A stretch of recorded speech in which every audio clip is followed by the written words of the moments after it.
Howdy, everyone. Welcome to Wild Wild Weiss, the community podcast for Calgary Weiss Schwarz. I'm today's host, Igor Squatslov. With me today are Kilua and Slowbro. Kilua is the Annie Evo 2020 champion, while Slowbro was an undefeated part of a top 8 team in Dan's Ranch Team Trios tourney this February. So, how you guys doing? Still pretty good. Yeah, doing well. Mostly been sitting around in my house, finishing up schoolwork and whatnot. But yeah, Looking for a job, just playing, testing out, looking at all the new Japanese sets coming out in a few yeah. days. I've actually been like getting into the Digimon TCG instead of playing Weiss lately. Yeah. How is the new Digimon TCG? I've been trying it with some friends on tabletop because it's kind of hard to get physical cards right now.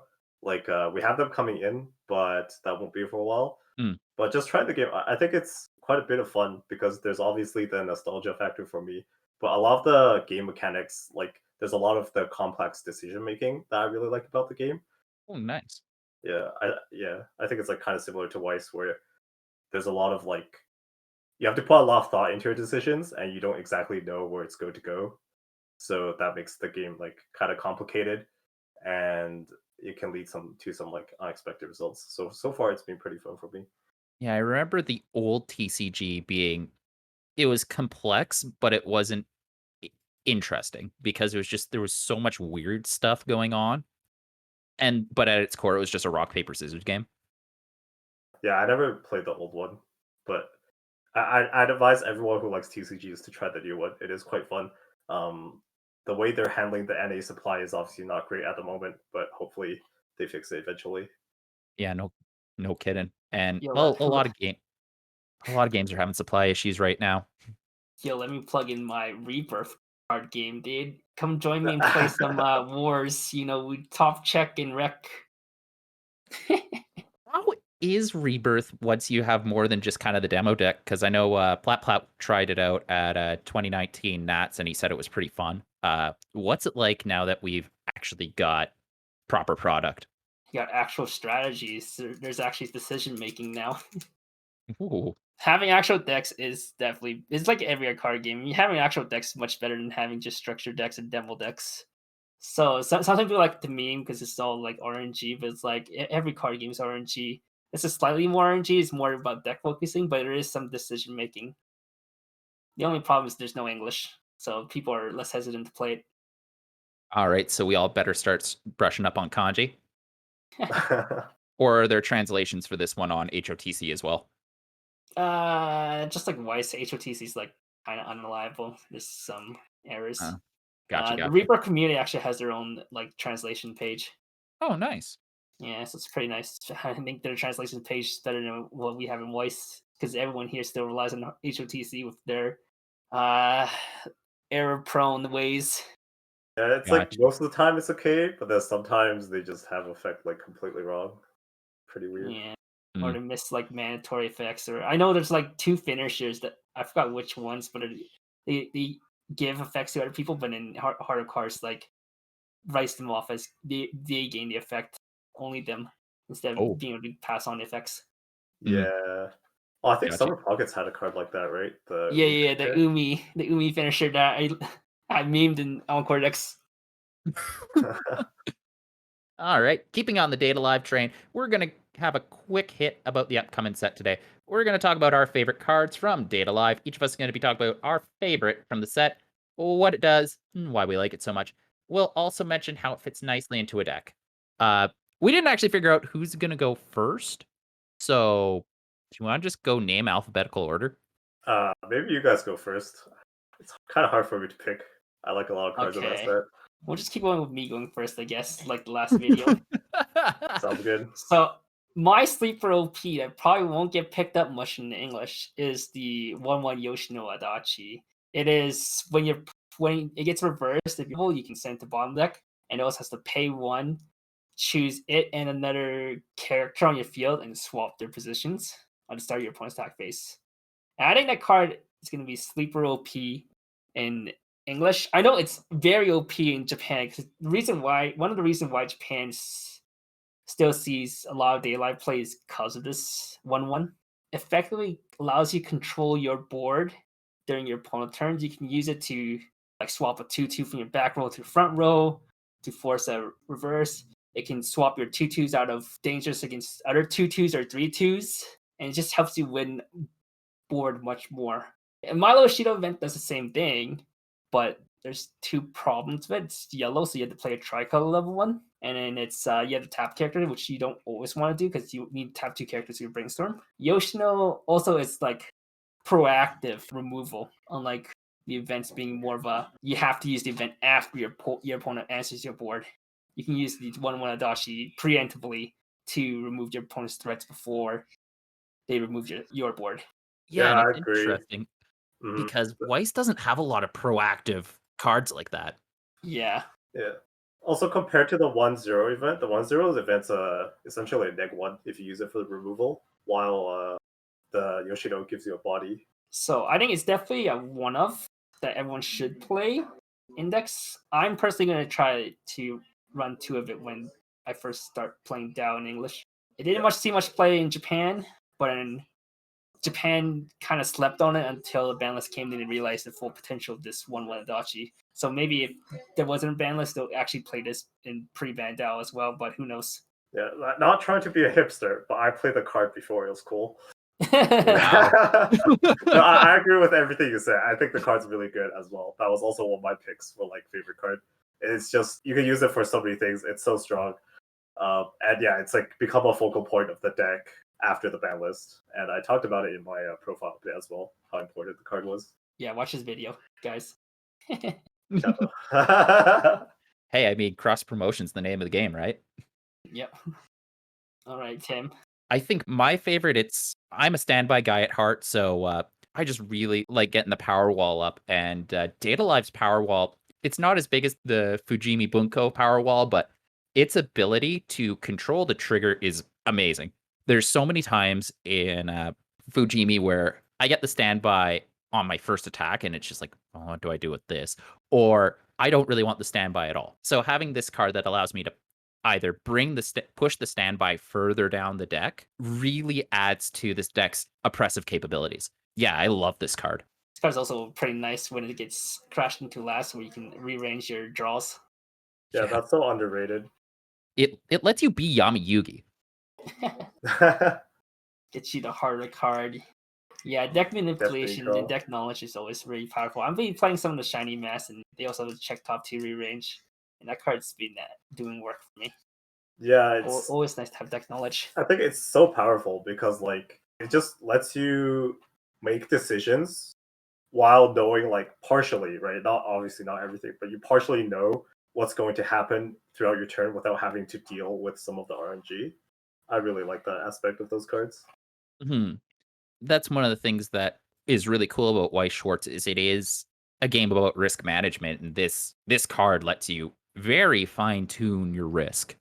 Like it was funny because it was a hard choice between this card and the 3/4 double anti-soul event. Both of those cards are just right up my alley. Oh, Date-A-Live has a 3/3. The 3/3 one? Minus 1 sold 3 times. Oh, it's triple, my bad. But yeah, no, that's a really good card.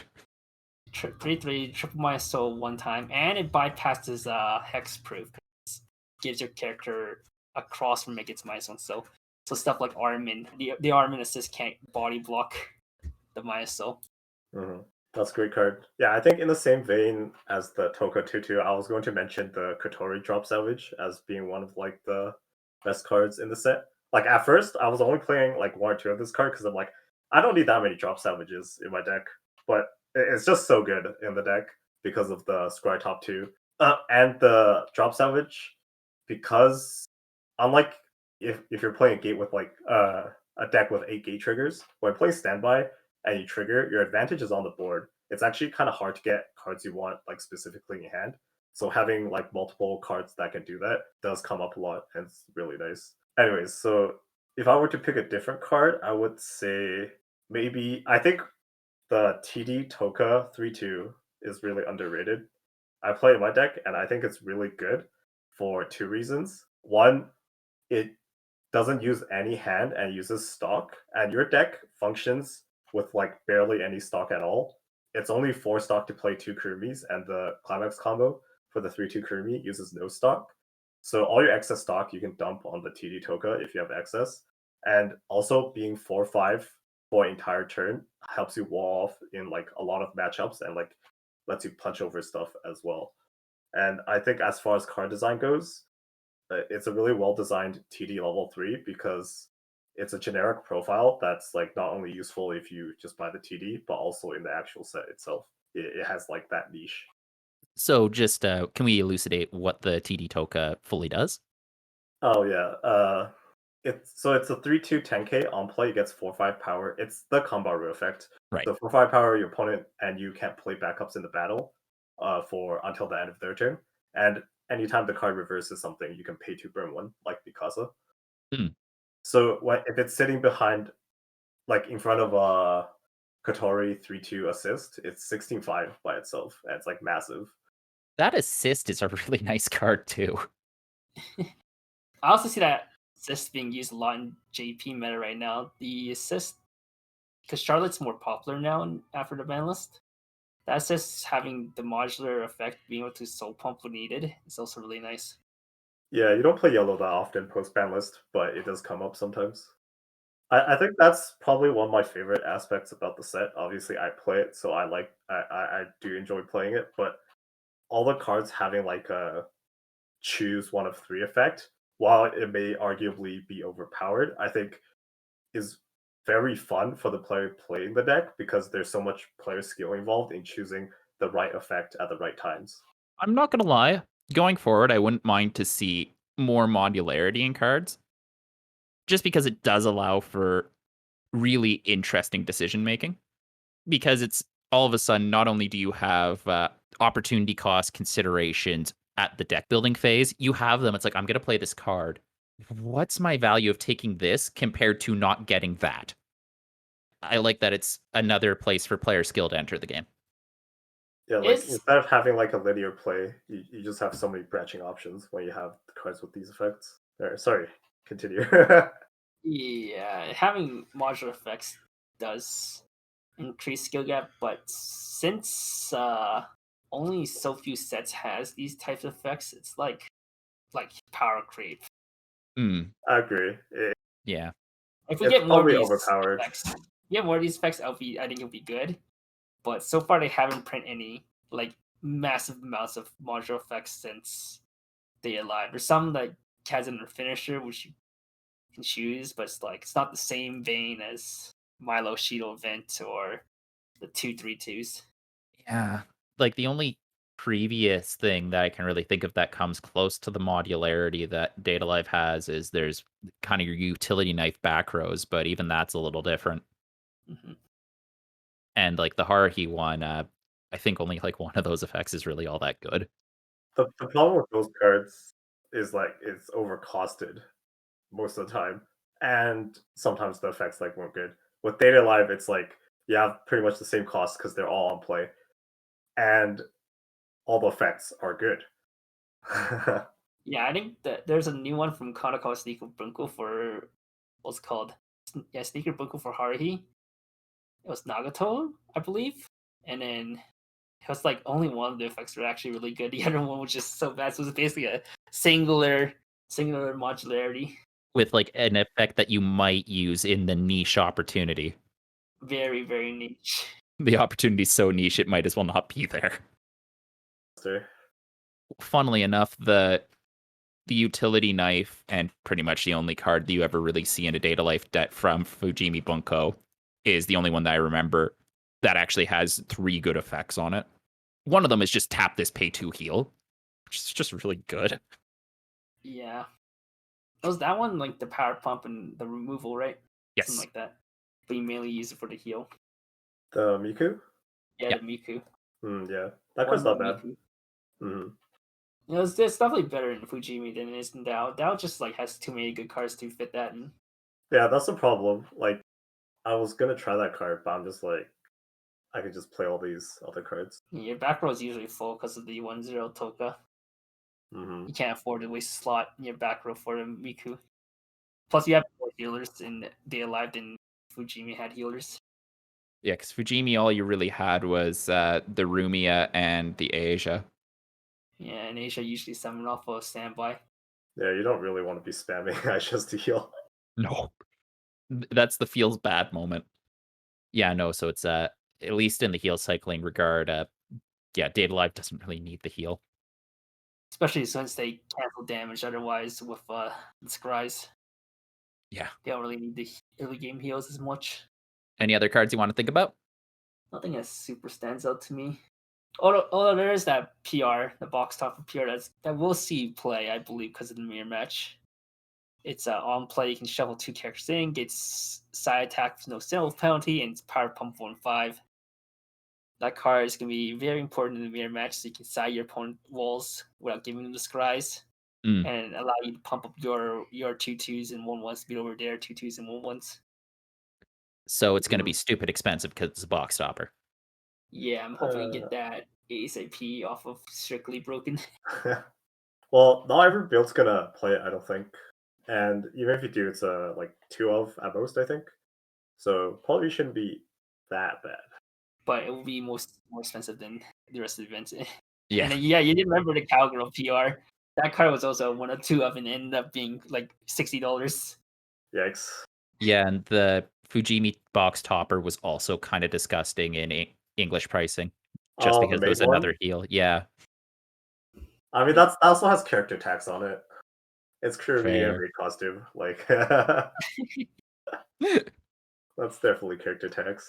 Fujimi's weird though because there wasn't a lot of character taxing on the cards outside of maybe that one.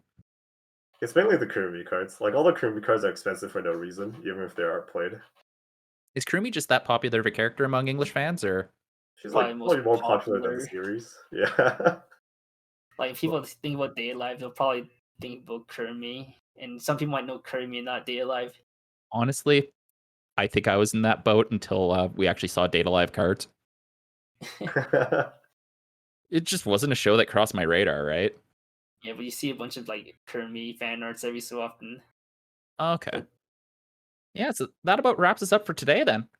We hope you enjoyed listening to us talk about our favorite cards in Date-A-Live because it was a ton of fun to delve into. If you did, make sure to subscribe to our podcast on Spotify, iTunes, and Google Podcasts. Search Wild Wild Weiss. If you want to check out our written work, head on over to wildwildweiss.wordpress.com, where Slowbo has written a bunch on Date-A-Live already, including his trip to the top 8 on Dance Ranch Trios tournament. And his deck list is available there. If you want to get updates from us, follow us on Twitter at Wild Wild Weiss, or check out the Calgary Weiss Schwarz community on Discord, Facebook, or YouTube. Do you guys have any plugs before we go? Yeah, watch the last video if you haven't already. I don't know why you're watching this one while watching the last one, but you haven't, watch that. I did my plugs there too. I guess I'll do a quick plug again. Check my website out, kilows.wordpress.com. I do meta reports from Japan. So every 2 weeks or 1 week, depending if we have COVID still, I'll tell you guys what is meta in Japan, so you can kind of see what will happen in English if those set does come to English. Yeah, nothing again for me. Just check out the city blog, Wild Wild Weiss at WordPress. We all write on there, so you can find some interesting articles, deck profiles, whatnot. Yeah. Yeah. No, it's been great. Until next time, this has been Igor Skwatzlov. This is Kilo. Bye bye. Didn't ruin my outro this time. Yeah. And this is Slowbro. Peace. All right. And I hope to see y'all next time.